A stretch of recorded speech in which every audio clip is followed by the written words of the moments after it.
প্রেমিক বা প্রেমিকা কি আপনার থেকে দূরে সরে গেছে, যোগাযোগ রাখছে না, ভালোবাসছে না নাকি, বা আপনাকে একেবারেই গুরুত্ব দিচ্ছে না, বা আপনার কথা মতো চলছে না? যদি এই রকম সমস্যা ক্রিয়েট করে আপনার ক্ষেত্রে, তাহলে আজকে দুটি পান পাতা দিয়ে এমন বশীকরণ করতে যাচ্ছি, যেটা করার পরে আপনার প্রেমিক বা প্রেমিকা আপনার কথা মতো চলছে এবং আপনার কথাই উঠবোস করছে।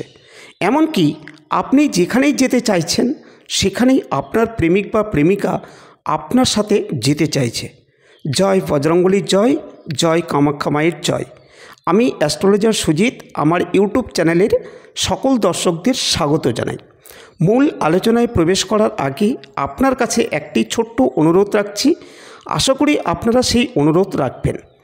আপনারা আমার চ্যানেলে প্রথম হয়ে থাকলে একটি সাবস্ক্রাইব করবেন, তার সাথে পাশে থাকা বেলটিকে প্রেস করে দেবেন। আর যদি আমার চ্যানেলের সাথে যুক্ত থাকেন তাদের উদ্দেশ্যে বলবো আপনারা ভিডিওটিতে একটি লাইক দেবেন। আজ আমি বশীকরণের মধ্যে সর্বশ্রেষ্ঠ বশীকরণ নিয়ে আলোচনা শুরু করছি। এখন বশীকরণের ক্ষেত্রে উপায়টি করতে যাচ্ছি, যা দ্বারা ভালোবাসার মানুষকে আপনার কাছে টানতে পারবেন। আপনার কথা মতো সেই ব্যক্তিটি সবসময় চলবে এবং এতই বেশি ভালোবাসবে, এবং তার সামনে যদি কোনো ভুল কথাও বলে থাকেন সেটাকেও সে ঠিক বলবে। এতটাই এই বশীকরণের পাওয়ার আছে। এর মধ্যে এতটাই অ্যাকশন শক্তি আছে, অর্থাৎ যার মধ্যে এই উপায়টি করতে যাচ্ছেন তাকে প্রচণ্ড বশের মধ্যে রেখে দেবে। আপনারা অবশ্যই একবার অন্তত পরীক্ষা করে দেখতেই পারেন। আপনি যদি কারো কাছ থেকে আঘাত পেয়ে থাকেন এবং সেই ব্যক্তিকে অতিরিক্ত প্রেম ভালোবাসার পরেও আপনাকে ঘৃণা বা নেগলেক্ট করছে, এই মুহূর্তে আপনার সাথে সম্পর্ক একেবারেই ছিন্ন করেছে, আপনি আবার তাকে পুনরায় ফিরে পেতে চাইছেন, তাহলে কথা না বাড়িয়ে সোজা দুটো পান পাতা নিয়ে আসবেন। তবে এই দুটো পান পাতা কেনার নিয়ম আছে। আপনি কোনো এক সপ্তাহের শুক্রবারে এই দুটো পান পাতা দাম দিয়ে কিনে নিয়ে আসুন এবং যত সকালে পারবেন কিনে নিয়ে আসবেন। আর যদি ভাবেন আমি বিকালে নিয়ে আসবো, তাহলে আপনি ডিপ ফ্রিজে রেখে দিতে পারেন। আর এই উপায়টি করতে হবে রাত্রিবেলা। যে পান পাতা দুটো কিনলেন সেই পান পাতা দুটোর মধ্যে একটি পাতায় যার নামে বশীকরণ করছেন তার নাম লিখবেন, আরেকটি পাতায় আপনার নাম লিখবেন।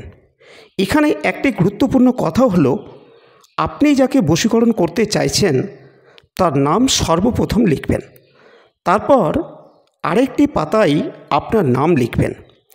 আপনারা যাতে এই কথাটি গুলিয়ে না যান তার জন্য আমি আবার রিপিট করলাম।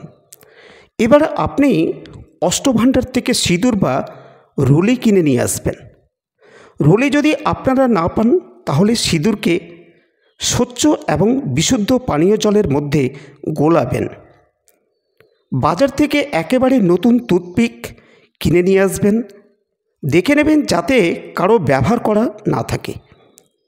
এটাও যদি না পান তাহলে লাল রঙের মার্কার পেন অথবা জেল পেন কিনবেন, যাতে পান পাতার উপর লেখাটা ঝলমলে হয়।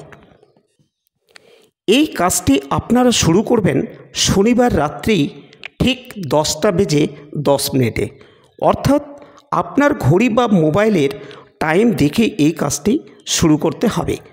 তারপরে যতক্ষণ সময় লাগতে পারে লাগুক। এবার ওই পান পাতা দুটোকে নিয়ে এবং যেই ব্যক্তিকে বশীভূত করতে যাচ্ছেন সেই ব্যক্তির পাসপোর্ট সাইজের পরিষ্কার ফটো নিয়ে দুটো পান পাতার মাঝখানে রাখবেন এবং বশীভূত ব্যক্তির মুখ যাতে আপনার পান পাতার নামের দিকে থাকে। বুঝাতে পারলাম তো? এবার মার্কেট থেকে কেনা রলি সুতো দিয়ে ওই দুটো পান পাতাকে গোল করে মুড়ে তারপর রলি সুতো দিয়ে 11 বার মুড়ে ফেলবেন বা প্যাঁচ দেবেন। এক্ষেত্রে আপনাকে মনে রাখতে হবে, আপনি যখনই দুটো পান পাতাকে প্যাঁচ দিচ্ছেন তখন একবার করে সেই মন্ত্রটি পাঠ করতে হবে। এই রকম 11 বার মন্ত্রটি মুখে উচ্চারণ করবেন আর প্যাঁচ দেবেন। তারপরে 11 বার যেই বলা শেষ অমনি ঘির দিয়ে দেবেন। এবার সেই পান পাতা দুটোকে নিয়ে অশ্বত্থ গাছের কাছে যাবেন। যাওয়ার পরে অশ্বত্থ গাছের গোড়ায় মাটি খুঁড়বেন, সেখানেই সেই জিনিসটিকে পুঁতে দিন। আর যখন মাটির মধ্যে সেই জিনিসটিকে পুঁততে যাচ্ছেন তখন সেই ব্যক্তির মুখ মনে মনে ভাবতে থাকুন। তার সাথে পজিটিভলি ভাববেন কিন্তু, যে আমি আবার তাকে নতুন করে ফিরে পেলাম। বাকিটা আপনি কিভাবে ইউজ করবেন সেটা আপনার উপর ডিপেন্ড করছে। এবার মন্ত্রটি মন দিয়ে শুনুন। তার আগে বলবো, আমার চ্যানেলে যদি এখনও সাবস্ক্রাইব না করে থাকেন তাহলে এখনই সাবস্ক্রাইব করুন এবং আলোচনাটি ভালো লাগলে অন্যদের কাছে শেয়ার করে দিন। মন্ত্রটি হলো ওং বাসুদেবায় নমঃ। ওং বাসুদেবায় নমঃ। এই মন্ত্রটি আপনাদের 11 বার বলতে হবে। আমার মূল আলোচনাটি এখানেই সমাপ্ত হলো। আপনারা ভালো থাকুন। ধন্যবাদ।